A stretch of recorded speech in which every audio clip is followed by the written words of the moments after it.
Hello and welcome to the Daily Digestion channel. In this video, we're going to be talking about parasites. For those of you who watch my channel, you know that I went to the kinesiologist just recently and I was diagnosed with having parasites. Well, I was shocked, but I decided to do a little bit of research on it, and as I got to researching, I really found a great article that I really liked. So I wanted to share it with you guys, and it's really good. And I think that everyone could benefit from this information. So I'm going to go ahead and read it for you. It's from Whole Health Chicago. This is an integrative, functional, and alternative medicine article, which, guys, that's what I'm into. And if you watch my channel, you know that's what I'm into. So let's read this article, and it will really open your eyes to some information about parasites. And I think you'll be able to get a lot out of this. So let's watch it. Let's listen to it. Or you can listen to it as I read it. How about that? If internet scare tactics from companies selling herbal supplements for parasites weren't enough, the cable TV show Monsters Inside Me, with its toe-curdling film clips, has cinched it. We're in a new Alien versus Predator mode. Though you might ask which one is us and which them. Those really large parasites you see wiggling across your flat screen Sony as you scream, "I can't watch this," but do, are all helminths. Helminths, better known as worms worldwide, intestinal worm infestation is pretty common, but mainly in underdeveloped countries where people have a bit more contact with raw sewage than we do here in Chicago, unless you swim in the river. The helminths are the stars of Monsters Inside of Me because they're big enough to see without a microscope. When patients ask me to check them for parasites or report something wiggling in my toilet, it's the helminths they have in mind. Obsessing about parasites, despite your best efforts, your mind keeps rewinding to John Hurt's untimely and utterly galvanizing death by parasite in the original Alien. Despite studying parasites of all stripes in medical school and testing thousands of patients for them, I think I've seen fewer than a dozen cases of intestinal helminth infestation in my entire career. Most of these were in children who had picked up a pinworm infection, E. vermicularis. Little ones being democratic about their anal hygiene. Pinworm intestinal infection is generally harmless. Its main symptom, itching around the anus. Treatment using a worm killer called a vermulage or vermifuge wipes out the pinworms after 1 or 2 doses. A second infection is hookworm, once prevalent in the southern U.S. and caused by a combination of inadequate plumbing and a preference for barefootedness. And I remember that one, guys, back in the 70s. I think I got those a couple of times. Probably most of the characters in Erskine Caldwell's novels like God's Little Acre and Tobacco Road had hookworm. Through a very circuitous route, the worm enters through the skin and ends up in the intestines. Once diagnosed, it's easy to treat. I've seen exactly one case of hookworm in a returning Peace Corps worker who should have known better. Okay, so this guy evidently has seen a lot of patients, and he's saying that these type of infestations that we just went over are not very common. Other less common helminths are roundworm, Ascaris, lumbricoids, and the scary looking tapeworm. We all know about that, and there's several species of those. Once common when we were sloppy with our meat, poultry, and fish preparation. Jewish grandmothers and great-grandmothers were frequently victims of fish tapeworm. I'm not even going to try to pronounce that, guys. It's getting on my nerves. So grandmothers were infected by sampling their uncooked haddock while making gefilte fish. These days, it's our sushi, sashimi addiction that renders us susceptible to fish tapeworms. Given the amount of sushi we eat, though the actual incidence of tapeworm is extremely rare. What's living inside of me? It's these worms and that show that cause people to lie awake at night wondering what's living inside of them. Well, stop wondering and go back to sleep. I want to emphasize that all of these are rare, easy to diagnose, and fairly easy to treat. You'll not see the single-celled protozoa infestation stories much on TV. Now, guys, this is what I had. I had the single-celled protozoa infestation because I went and I asked my kinesiologist, I was like, what do I have? Like, what is this? And he was like, it's not a worm. It's not anything like that. It's a single-celled parasite. Characters visible only with a microscope, just like the panache, the stage presence, to terrify. However, it's infections with these little boogers that we're discussing today. Doctors are in full agreement that two specific intestinal protozoa, Amoeba E. histolica and Giardia G. lamblia, are troublemakers.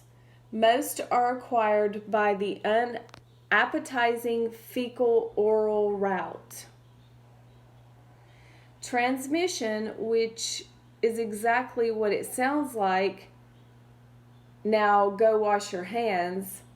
Most people don't recall just where they might have acquired amoebiasis or giardiasis. But as a general rule, you get it from someone who didn't wash their hands after using the toilet. Campers occasionally get giardiasis from drinking water downstream from a herd of cattle. Both infections are manifested by sudden onset of diarrhea. In the case of Giardia, it can be quite explosive and lead to dehydration. Just about anyone who has sudden diarrhea after traveling that doesn't respond to the routine antibiotics for travelers' diarrhea, those names, should be tested for these protozoa. Less agreement among physicians occur when these three other parasites, Endolimax diatomamoeba, Phrygius, and Blastocystis hominis. For years, these three were considered harmless. Unfortunately, most lab technicians assigned to poop examination, a part-time job I myself held during medical school, are not well trained in checking for them. It's very likely a reasonable percentage of patients written off as irritable bowel syndrome, diarrhea, dominant actually have an infection with one of these three. The main clues that their IBS is protozoan in origin are that the diarrhea emerges as a new event in their lives, unrelated to stress, and it isn't triggered by any particular foods. I got traveler's diarrhea while in Mexico, and despite antibiotics, it never went away. Sends me a clear signal to check for parasites.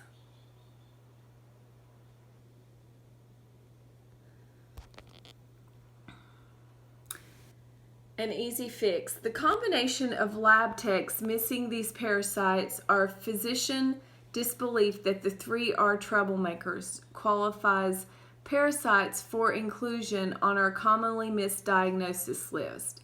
Most of the really good parasite labs, Genova, formerly Great Smokies, Metametrics, Doctor's Data, Meridian Valley, are virtually never used by physicians affiliated with large U.S. medical centers.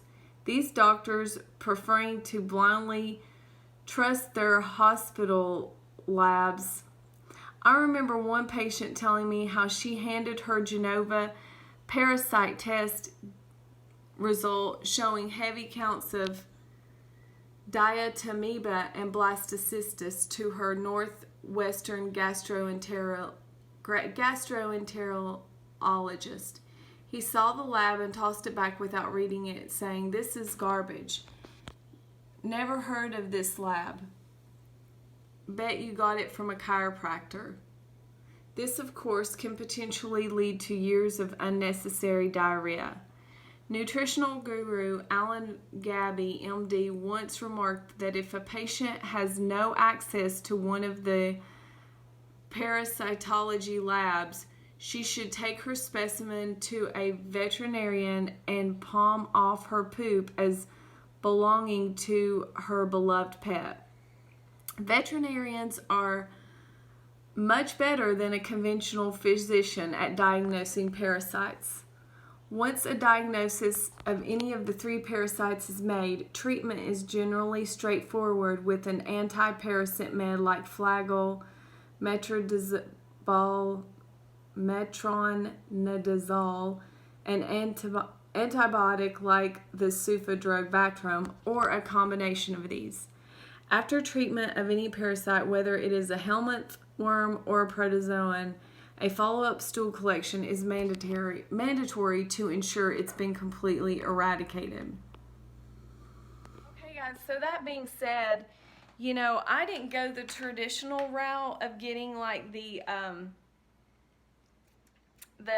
antibiotics and the chemicals and stuff, the pharmaceutical drug route. I didn't go that route in getting rid of my parasites, and I'm really glad that I didn't. I used the standard process for, it's called, I can't remember the name of it, but it's a naturopathic herbal type supplement, and it really did work. And guys, I was having some weird bowel movements. I was having diarrhea and stuff, and I really didn't pay any attention to it, or I just thought it was something that I ate. I didn't really know what it was, but it did turn out that, those symptoms went away after taking that herbal supplement. And so I took some vitamins and I took that supplement. But guys, I just want to say, you know, it is true. You've got to be careful about stuff like that, and you need to wash your hands. So that being said, you know, washing your hands and being careful, like eating out at restaurants and stuff like that, that's, you know, an easy place to get something like that. So I hope you enjoyed this video and on this. I thought this was a really good article. I really did. I just thought it answered all my questions that I had, even though you know, I believe that you should keep your body really super clean, and you know, hopefully your body will just spit all this stuff out, and you'll have good flora, and you won't have to worry about it. But you know, but if you have like some really unusual bowel movements that just aren't normal, you probably should really pay attention to that. And it never hurts to take like a worm detoxer every once in a while. You know, these natural homeopathic like stuff. Standard Process has a really good one. It's called Wormwood, I think. But I'll go. This is the stuff that I took. I took this Wormwood complex, and it's really good. You can get it off Amazon. It's got. Wait for it to.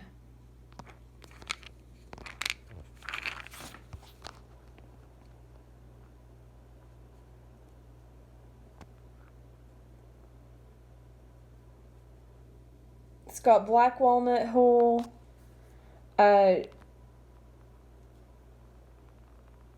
Shera Monona root, wormwood herb.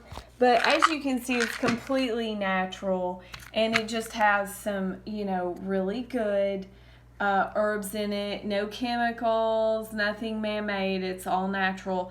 So this really worked, and it was great. I just took 2 of these every day before I went to bed for a month, and it got rid of the problem. So even though there really wasn't a problem that I thought, but I felt a lot better knowing that I got rid of it, even though, and it did get rid of the unusual bowel movements that I was having, that I was completely unaware of what was going on. You know, we just, and I've cleaned up my diet ever since then, like humongously.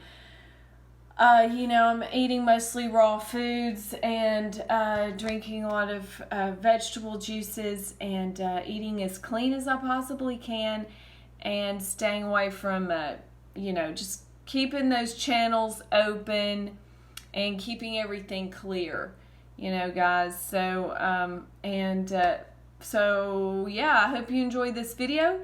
Give it a thumbs up if you liked it. Subscribe to my YouTube channels. I need subscribers, and I hope to see you in the next video. Thank you so much for watching. Bye-bye.